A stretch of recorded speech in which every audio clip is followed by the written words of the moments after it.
Hello, everyone. I'm Christina Nemeth, and this is my seminar presentation for a particular community medicine topic, which I have chose HIV and AIDS within the United States, a community medicine perspective.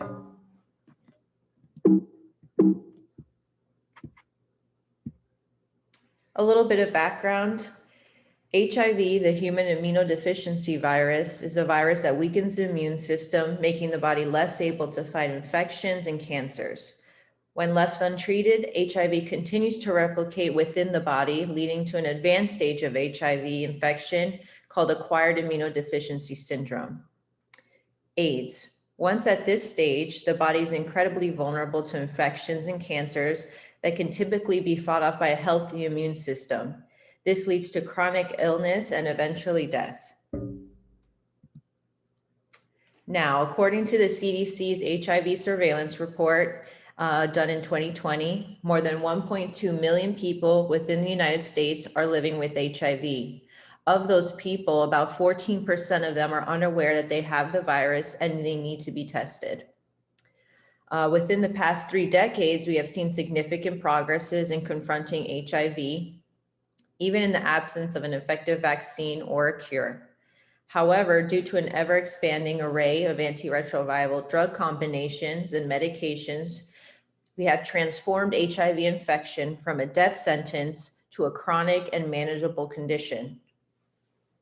These antiretroviral treatments have been shown to eliminate the risk of HIV transmission to sexual partners, and new prevention methods, including needle exchange programs and pre-exposure prophylaxis with antiretroviral drugs, have become highly effective. Transmission. Most people with HIV acquire it through 1, anal sex, which is the riskiest type of sex for getting or transmitting HIV.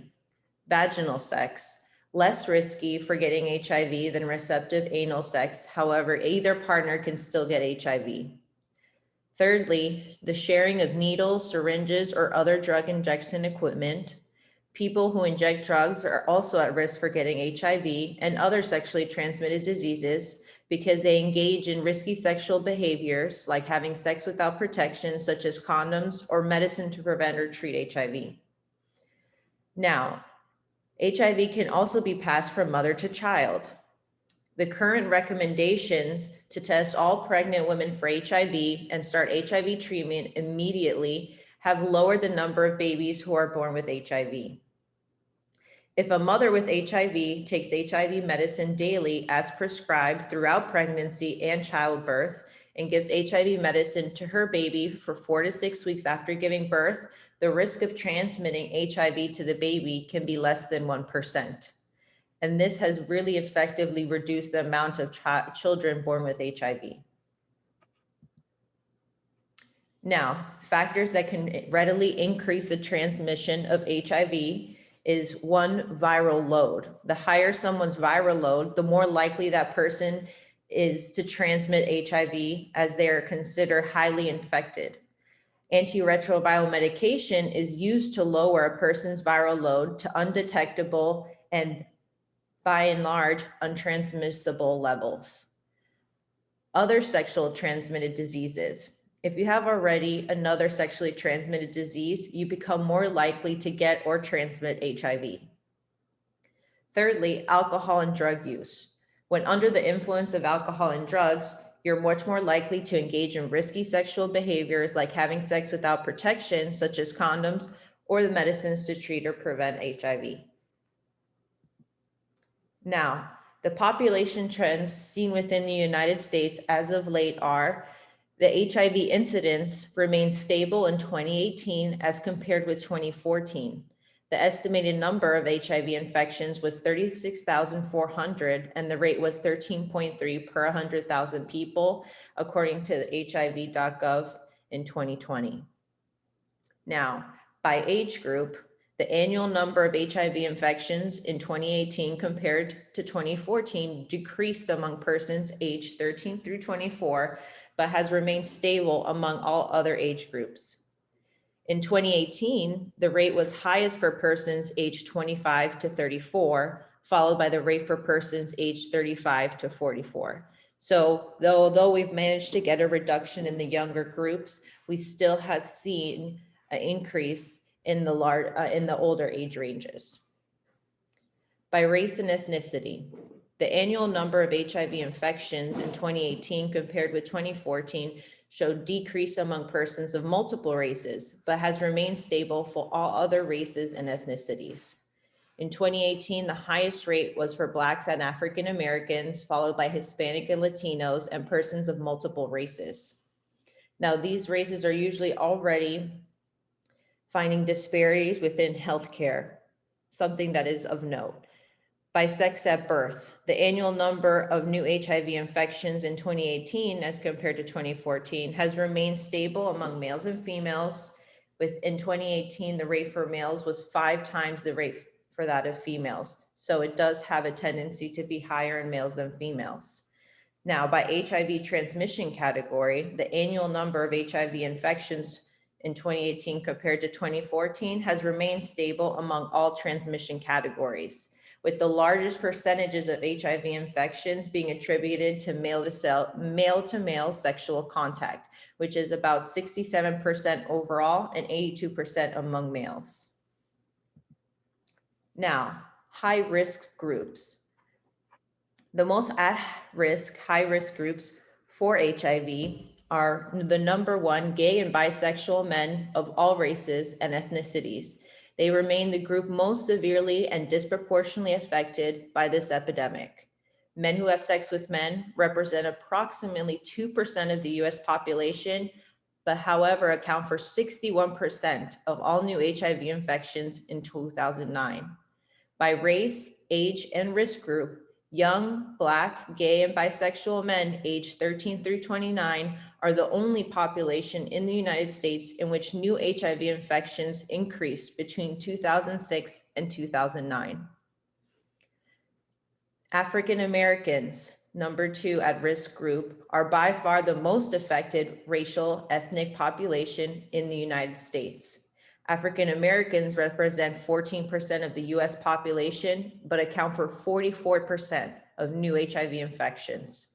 The new HIV infection rate among African Americans was almost 8 times as high as those in whites in 2009, and among African American women, it was 15 times higher than among white women. Third most at-risk group, the Latinos, are also disproportionately affected by HIV, representing approximately 16% of the total US population, but accounting for 20% of all new HIV infections. In 2009, the HIV infection rate among Latinos was 3 times that as high as whites. Fourthly, injection drug users. They represent 9% of new HIV infections in 2009, and African Americans accounted for 48% of new infections among injection drug users, and Latinos accounted for 21% of that as well. Transgender individuals are heavily affected by HIV, and in a review of studies among male to female women found that on average, 28% tested positive for HIV. Now, I have included a bar graph within this high-risk group, so you can see that within the subpopulations, the most affected, as you can see, white men who have sex with men and Black men who have sex with men are at the highest. Now, you can see the disproportion of men who have sex with men and Black and Latinos within this bar graph.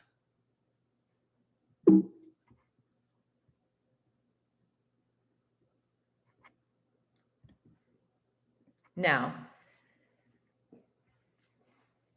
those at highest risk have certain characteristics, and the highest number of new HIV diagnosis in adults and adolescents by transmission category are male-to-male sexual contact, heterosexual contact, injection drug use, as well as male-to-male sexual contact with as well contributing injection drug use.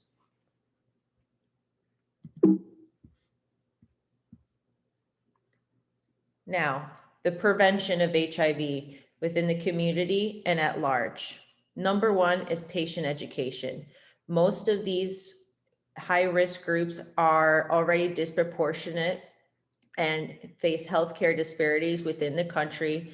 And just by educating and destigmatizing about HIV, we can really hope to get more people tested and more people treated for HIV. Going into regular testing, the CDC recommends at least one HIV test for everyone aged 13 to 64 years. Yearly testing is recommended if you're at higher risk for infection, and the CDC additionally recommends that sexually active gay and bisexual men consider testing every 3 to 6 months. Now, safe sex practices like the use of condoms and the use of pre-exposure prophylaxis for those who have active sexual lives and men who have sex with men. Going into PrEP, pre-exposure prophylaxis, this is a medication for people at risk for HIV to take and prevent getting HIV from sex or injection drug use. It is usually in form of antiretroviral medication that is taken before being transmitted with HIV in order to prevent transmission. Now, syringe services programs are community-based HIV prevention strategies for those who inject drugs. They aim to reduce the risk of getting and transmitting HIV, viral hepatitis, and other bloodborne infections by using sterile injection equipment for each injection. Now, these 4 fundamental strategies can be tailored by every local community in order to prevent the transmission of new HIV infection. And that is diagnose as early as possible by increasing testing, treat infection expeditiously to achieve sustained viral suppression, decrease viral load, and decrease transmission. Prevent the transmission by using proven interventions such as PrEP and syringe services programs. And lastly, respond quickly to potential HIV outbreaks to get needed prevention and treatment to those who need it most. Certain areas within the United States become hotspots due to the people around, and they need to be identified and resources allocated to these hotspot areas.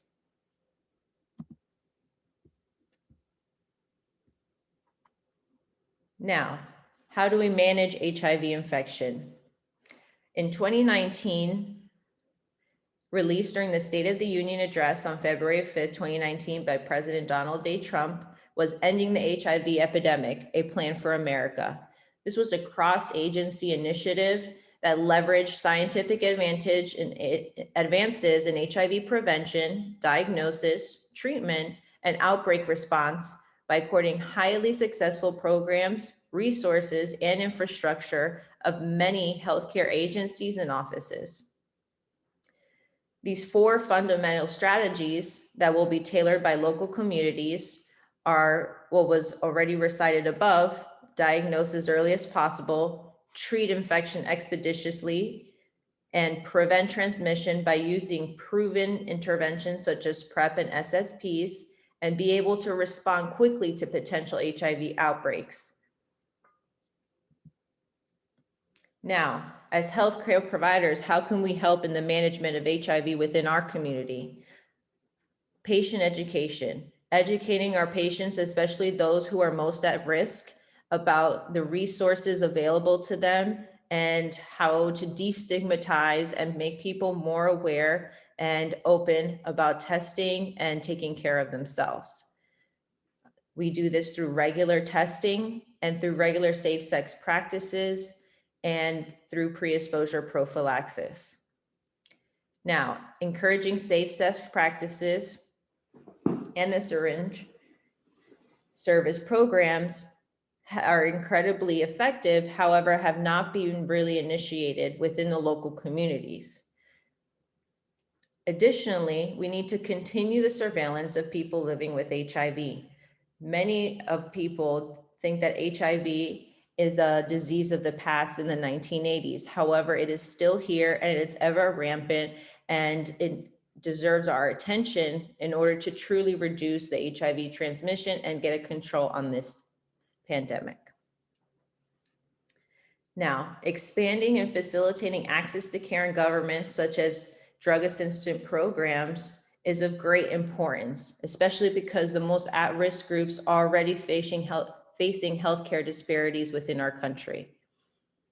Now, the destigmatization of HIV is also important, especially because within these at-risk groups, there is a stigma of what HIV is and how it can be managed.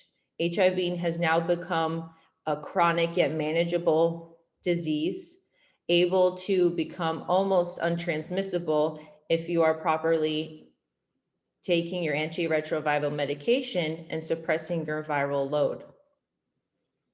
Now, what's really important is the availability of support groups for those people with HIV.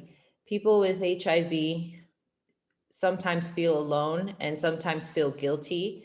And in order to be a true healthcare provider, we really need to address all factors of HIV, not just the medication, testing, and prevention, but also their mental health and their support systems available to them.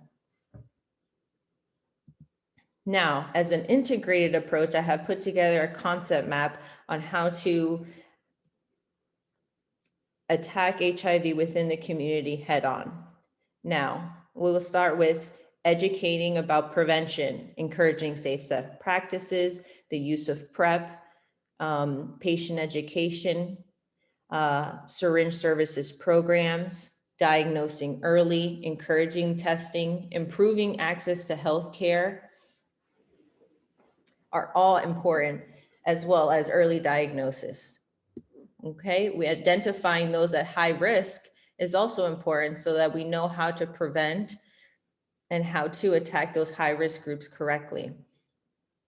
Those at most high risk are men who have sex with men, injection drug users, African Americans, and Latinos.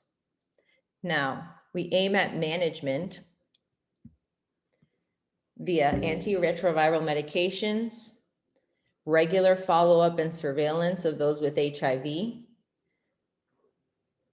counseling for those with HIV, making sure they have support systems, making sure they have access to care, access to medications and treatments, open access, affordable access, making sure they have government aid.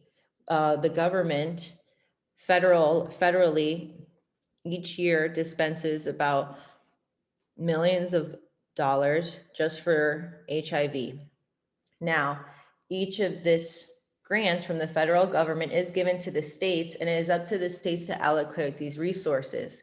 So it is the state's job to allocate their resources correctly, make sure they do get those funds, and allocate them to the most at-risk or hotspots of infection.